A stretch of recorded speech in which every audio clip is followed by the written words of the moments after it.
On poursuit avec le Racing Métro, Pierre. Le Racing Métro, la Pro D2, le Racing Métro qui recevait Oyonnax sur ses terres à Colombes. Et tout de suite le résumé d'Anne-Laure Larger.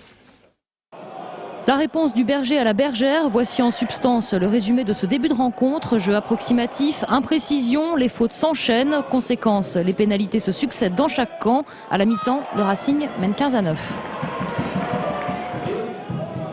De retour sur la pelouse, les hommes de Pierre Berbizier semblent enfin prêts à en découdre. À la 4e minute de cette seconde période, enfin un essai. Gao Gao surgit, explose, transperce la défense d'Oyonnax. Sans doute la plus belle action du match. Les ciels et blancs sont alors dans la partie, 22-9 au tableau d'affichage. Le match semble gagné.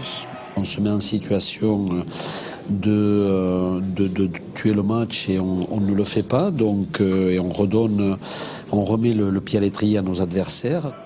Et l'adversaire ne tarde pas à retrouver ses marques. Il plante un essai à la 59e minute. Cela ne suffira pas. Les visiteurs manquent de précision et offrent à Andrew Mertens, l'ouvreur francilien, l'occasion d'inscrire quelques points de plus. L'ancien All Black est donc l'auteur de 26 points dans cette rencontre.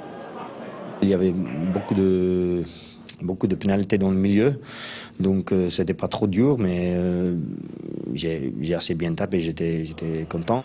Score final 31-20 pour les franciliens.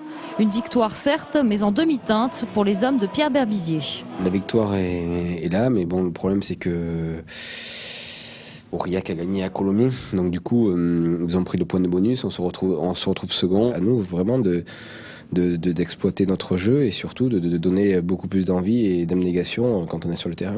Prochaine rencontre pour les Racingmen le 29 novembre à domicile. Et là encore, un gros morceau à jouer. Pour se maintenir dans la course à la montée, le club devra battre Albi, 3e au classement.